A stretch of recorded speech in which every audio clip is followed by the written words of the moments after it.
इरफान साहब इंडिया से पूछते हैं, मेरी जिस लड़की से मंगनी हुई है इसका पहले किसी से ताल्लुक़ था और उन्होंने बदकारी भी की है, मुझे क्या करना चाहिए? रिश्ता करना चाहिए या तोड़ देना चाहिए? मैं किसी के पर्सनल मामलात में उसको मशवरा नहीं देता, क्योंकि मशवरा देना बड़ा मुश्किल काम होता है। जब तक 100% किसी के हालात का इल्म ना हो उस वक्त तक मशवरा देना मुमकिन नहीं होता। लेकिन मैं जनरली एक उसूल बयान करता हूँ कि औरत की जो सबसे बड़ी सिफत है ना, वो है पाकदामनी। औरत अगर बदकारी कर लेती है ना, तो फिर मर्द को उस पर कभी भी एतमाद नहीं आता। आम तौर पर एक ऐसा वसवसा दिल में बैठ जाता है कि फिर वो निकलता नहीं है। वो बाल जो पैदा हो गया ना, मैं ये नहीं कह रहा कि जो औरतें बदकारी से तौबा करें वो तौबा में सच्ची नहीं होती। बहुत सी बहुत अच्छी होती हैं जो पहले बुरे हालात गुजरे होते हैं लेकिन फिर नेक बनती हैं, तो ऐसी तौबा करती हैं कि उसकी मिसाल मुश्किल होती है। लेकिन हम दिलों के हालात जानते नहीं हैं। अल्लाह ताला ने पैगम्बरों की बीवियों में काफिर भी पैदा किए हैं। नूह अलैहिस्सलाम की बीवी काफिर थी, लूत अलैहिस्सलाम की बीवी काफिर थी और नूह अलैहिस्सलाम की बीवी भी काफिर थी।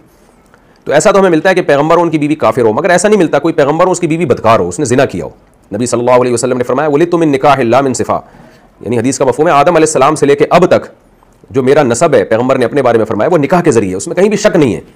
तो औरत जब मर्दों से उसके ताल्लुकात शुरू हो जाएँ तो फिर जो है ना मामला बहुत ख़राब हो जाते हैं। ये एक ही हम हज़रत मौलाना अशरफ अली थानवी रहमतुल्लाह अलैह ने एक बात लिखी है हिंदुस्तान, उस वक्त तो इंडिया पाकिस्तान एक ही था, तो हिंदुस्तान पाकिस्तान की औरतों के बारे में एक बड़ी प्यारी बात लिखी। फरमाया कि हिंद और पाक की जो यानी इंडिया की जो औरतें, जिसमें मैंने बताया बांग्लादेश और पाकिस्तान भी उस वक्त दाखिल था, उन्होंने फरमाया कि हिंदुस्तान की औरत में सबसे बड़ी सिफत ये है जिसकी वजह से मर्द को उसके हर ऐब को बर्दाश्त करना चाहिए, वो ये कि ये अपने शौहर की होती है, ये शौहर से वफा करती है।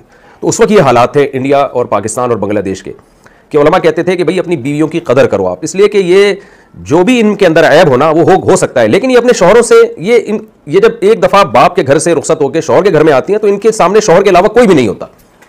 लेकिन अगर आज मौलाना अशरफ अली थानवी जिंदा होते और आज ये जो हमारा यूनिवर्सिटी और कॉलेजेस में को एजुकेशन सिस्टम देख लेते कि एक लड़की के कितने कितने अफेयर चल रहे होते हैं मर्दों के साथ। हमारे पास जो केसेस आते हैं, अल्लाह ताला माफ़ करे, बुराई का तस्करे से बुराई और फैलती है। मर्दों को एतमाद ख़त्म हो गया है अपनी बीवियों पे, बीवियों को एतमाद ख़त्म हो गया अपने शौहरों पे। औरत को ये डर होता है पता नहीं कहाँ कहाँ ये कमबख्त मुंह काला कर रहा है जाके, किस किस से इसने गिराते हैं, कितनी इसकी क्लास फेलोज होंगी जिनसे ये गप्पे लगाता होगा। और मर्द को अपनी बीवी पे एतमाद नहीं है। ये को एजुकेशन और जो यूनिवर्सिटियों में जो है ना, जिसमें है कि ब्रॉड माइंडेड बनने का नतीजा है, जो एक्चुअली करके जो हमारे लिबरल लोगों ने सोसाइटी को तबाह कर दिया, उसका रिजल्ट ये निकल रहा है कि ना मर्द को बीवी पे अब आजकल एतमाद रहा और ना औरत को अपने शौहर पे एतमाद रहा। ये गधे घोड़ों वाला रिलेशन बन जाता है, कागज़ में होता है। गधे घोड़े मैंने बताता हूँ ना कि गर्लफ्रेंड बॉयफ्रेंड का जो रिलेशन है वो गधे घोड़ों वाला रिलेशन है। गधे घोड़े भी शादी नहीं करते और जो जिनाकार और बदकार लोग होते हैं वो भी शादी नहीं करते। तो इस मामले में उनमें और गधे घोड़ों में कोई फ़र्क नहीं होता। पैगम्बरों की सुन्नत निकाह है, औरत अपने बाप के घर से उसकी ज़िंदगी में पहला मर्द आता है जिसको शौहर कहते हैं, और शौहर की ज़िंदगी में पहली औरत आती है जिसको बीवी कहते हैं। इसके अलावा मियाँ बीवी का, मर्द और औरत का कोई रिलेशन नहीं है, अक्लमंदों की नज़र में, गैरतमंद लोगों की नज़र में और इस्लाम की नज़र में जो दीन फितरत है। तो अब ये सोसाइटी हो रही है तबाही की तरफ। इसलिए मैं लोगों से कहता हूँ, अच्छा देखें, मर्द भी बदकार हो बुरा है, लेकिन औरत के बदकार होने से नुकसान ये होता है कि नसब में खलल पैदा होता है, नसब में शुबा पैदा होता है, तो ये ज़्यादा डेंजरस हो जाता है। तो इसलिए ख़वातीन से भी मैं कहूँगा कि निकाह के लिए दीनदार मर्दों को, और दीनदार से मुराद वो नहीं जिसका जो सिर्फ गेटअप दीनदारों वाला हो, ऐसा मर्द तलाश करें जो पाक दामन हो, ऐसा मर्द तलाश करें जिसके तबीयत में वफा हो। वो जब किसी को बीवी बना के लाता है तो आपको उसके बारे में पता हो कि ये इसकी कोई गर्लफ्रेंड नहीं है, इसका कोई अफेयर नहीं है, इसने जब किसी लड़की की तरफ नज़र डाली है या उससे राब्ते की कोशिश की है तो बीवी बनाने के लिए, और पहली बात इसकी ये थी कि भाई मेरी वाइफ बनना चाहती हो तो ठीक है, अदरवाइज मेरा तुमसे कोई रिश्ता नहीं है। ऐसे मर्दों को लड़कियां तलाश करें। लेकिन लड़कियां को भी दिमाग खराब है, वो कहती हैं पहले हम दोस्ती लगाएंगे, हम देखेंगे कि कैसा है। तो आप अगर दोस्ती लगा रही हो ना, तो और ये एग्री हो गया दोस्ती की, इसका मतलब ये 20 लड़कियों से पहले भी दोस्ती लगा चुका है ये। क्योंकि जिसकी आदत होती है, जो बुरा होता है ना, जो आपको सुट्टा पीते हुए पकड़ा गया, चर्स पी रहा है, इसका मतलब ये चर्स पीता रहा है ये। तो जो आपसे दोस्ती लगा रहा है ना, तजर्बे की भेंट चढ़ा रहा है अपने आप को और आपको, इसका मतलब पहले भी वो दोस्तियां लगा चुका है और आपके बाद भी लगाएगा। और जो लड़की किसी लड़के से दोस्ती लगा रही है उस पर एतमाद नहीं है, वो 20 लड़कों से हो सकता है पहले भी यही कह के दोस्तियां लगा चुकी हो। तो जिस लड़की की जिंदगी में 10 मर्द आ चुके हों और जिस मर्द की जिंदगी में 10 औरतें आ चुकी हों, उस पर कैसे एतमाद किया जा सकता है?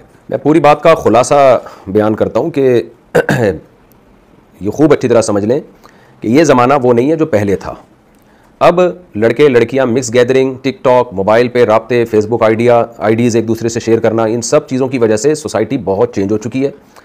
अगर किसी आदमी को चाहिए कि उसका घर बसे, उसको एक मोहब्बत वाली बीवी मिले, उसकी औलाद हो, कल उसका एक अच्छा ख़ानदान हो, जिसको हिंदी में कहते हैं परिवार हो अच्छा, तो मर्द को चाहिए ऐसी लड़की तलाश करे जो घर की दहलीज से निकल के शौहर के घर में जाए, चाहे एजुकेशन ना भी हो उसके पास, इससे कोई बड़ा फ़र्क नहीं पड़ता एजुकेशन ना होने से।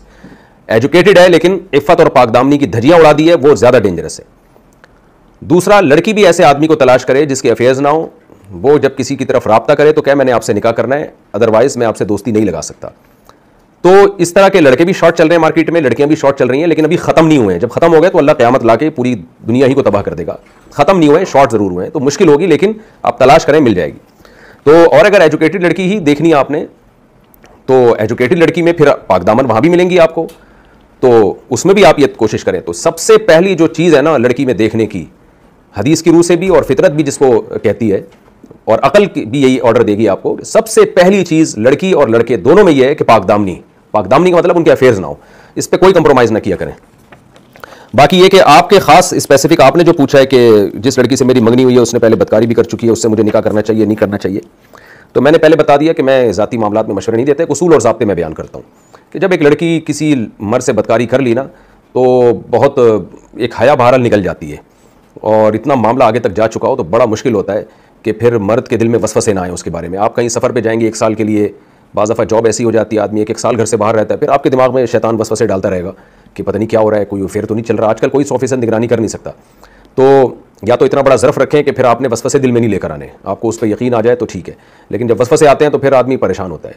औरतें भी इस तरह परेशान होती हैं, जब एक दफ़ा मियाँ पकड़ा जाए ना किसी अफेयर में, तो फिर वो 100 कस्में उठा ले, औरत को एतमाद नहीं आता, फिर औरत को यही होता पता नहीं घर से बाहर क्या कर रहा है। तो ये रिश्ता की जो बेस थी वही बेस ही ख़त्म हो जाती है। तो अपने लिए कोशिश यही करनी चाहिए कि पाकदामन से पाकदामन लड़की तलाश करें। आगे औलाद के बड़े मसाइल होते हैं, और औरत को भी चाहिए पाकदामन मर्द को तलाश करें। सूरह नूर ने देखें किस्सा ही खत्म कर दिया ना, अत्तय्यिबातु लित्तय्यिबीना वत्तय्यिबूना लित्तय्यिबात। अल्लाह कहते हैं पाकदामन औरतें पाकदामन मर्दों के लिए और पाकदामन मर्द पाकदामन औरतों के लिए। वल खबीसातु लिल खबीसीना वल खबीसूना लिल खबीसात। नापाक औरतें गंदी औरतें गंदे मर्दों के लिए और गंदे मर्द गंदी औरतों के लिए। तो गंद में गंदों को मुंह मारने दें, और आप कोशिश करें कि पाकीज़ा औरतें तलाश करें, और पाकीज़ा औरतें कोशिश करें पाकीज़ा मर्द तलाश करें, ताकि एक अच्छा मुआशरा वजूद में आए।